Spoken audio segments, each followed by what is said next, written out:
If you voted for Donald Trump in 2016 but won't in 2020, what changed your mind?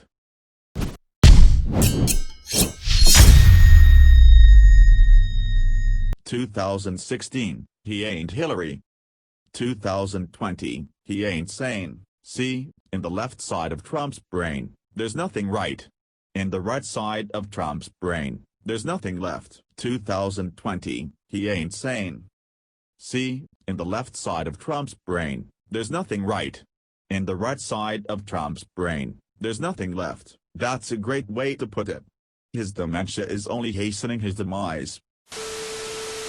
When he appointed a Goldman executive as treasurer. Drained the what? All downhill from there. A lot of people forget that the presidential election isn't just for the candidate himself. You're also voting for 15 cabinet members, only one of which is actually announced before Election Day. Factoring in the candidate's political connections is all too often left out of the discussion. It took me a while to figure it out, but that's not the swamp he was talking about. When he talks about the swamp, he isn't talking about the various government-industrial complexes. The times when you have companies writing the regulations that govern them, or they hire executives from said companies to govern them, that's okay with Trump. What Trump cannot stand is the civil service. The unelected bureaucrat who spends 50 years mastering one tiny arcane element of government regulation and shapes how that regulation is applied is the thing that gets Trump frothing at the mouth. It's a power thing. The folks that enforce building codes and labor regulations have always compelled him to do stuff even when he doesn't want to, and he hates that. So, the gutting of our diplomatic corps, the systemic attack on the Department of Justice, the systemic defunding of the post office and Veterans Affairs are Trump draining the swamp. The deep state that frustrates the initiatives of a new government are professional government employees who have far more control over how things go down than the man in charge because they're the ones actually doing the work. A lot of people looked at that and said, yeah, fuck the military-industrial complex, but Trump doesn't care about that. He cares that the EPA and FBI were mean to him by not doing impossible or utterly nonsensical things because he wants that. A coal lobbyist runs the EPA. A pharma exec runs HHS. An oil lobbyist runs the DOI. A Raytheon lobbyist runs DOD. A Verizon lawyer runs FCC. A Goldman Sachs exec runs Treasury. This whole country is falling prey to corporate regulatory capture. I was a Republican by upbringing. I watched no other news but Fox News via my parents until I left for college. Once I gained my independence living across the country for college, I started to develop my own views. I started to get my news from more reputable sources like the AP. I started to realize that many of the views I picked up from watching Fox all the time were very one-sided and often didn't result from an understanding of the full picture, and it definitely took a while, but once I started looking at multiple sources, the bias word in common in Fox articles is easy to spot and easy to avoid no matter the source, both right and left-wing bias, I should add. At the time of the 2016 election, I was on the fence. Unfortunately, I still held on to the last shred of the Republicans are the good guys, therefore I must vote for them, and also the Clintons are power-hungry tyrants that I had left over from my childhood. I regret that vote, but that election night marked the last time for at least the foreseeable future that I vote Republican.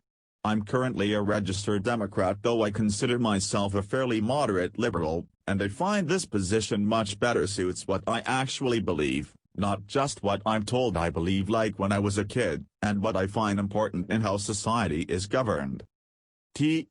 Dr. Fox News is basically propaganda, and it's super obvious if you get your news from multiple reputable sources, which changed my views. I had the same experience.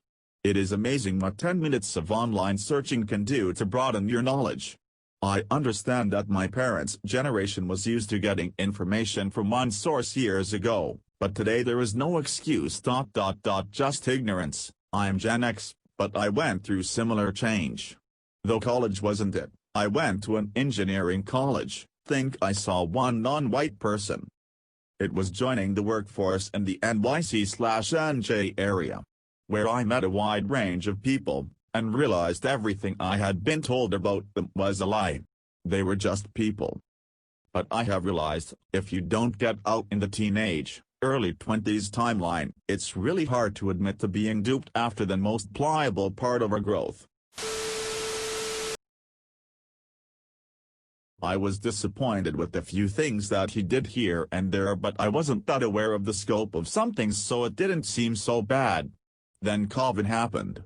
He didn't wear a mask until recently, and suddenly many of his supporters became anti-maskers. Instead of leading by wearing a mask and encouraging people to wear a mask, he continued to not want anyone to wear a mask at events. Then he started encouraging bad treatment of protesters. I literally went from a lifelong Republican to a Democrat within months. It kinda freaks me out that I changed so quickly, but I realized that they've been using brute force to do what you think is right despite what's morally right or what the country wants is just plain wrong. I am less worried about my taxes going up a little if it means preventing a child dying from malnutrition. I am less concerned about making sure there's no welfare fraud if it helps people that truly need it. BTW, I was always socially liberal. I just felt like most social issues didn't belong in politics. I've always wanted prison reform, equal rights for everyone, but I'm realizing most Republican politicians do not want those things. I feel like my eyes have been opened and I literally used to think liberals were oblivious to taxes going up. I was wrong. I am less worried about my taxes going up a little if it means preventing a child dying from malnutrition. I am less concerned about making sure there's no welfare fraud if it helps people that truly need it. I used to think welfare fraud was a concern, but then I thought about how Trump had all these loopholes to not pay taxes. Then all these companies have loopholes so they can make billions and billions and not corporate taxes. But then people want to yell about welfare checks, where as far as math goes, 100,000 cheating the welfare system for a few $100 equals just one of these assholes. So if the government needed the money, yeah, I'd think they'd go after the corporate assholes first.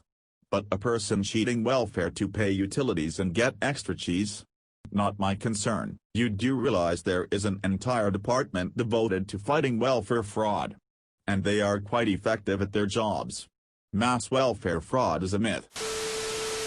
You do realize there is an entire department devoted to fighting welfare fraud. And they are quite effective at their jobs. Mass welfare fraud is a myth. The underrated portion, and the portion I don't think many will point out, is how you mentioned that you believe Obama was at least trying to improve things. It is very difficult to get a Republican to say that under any circumstances. Ignorance and religious pressure were the reasons I voted for him. The only news outlet I really paid attention to was Fox, and my church made it about heaven and hell basically.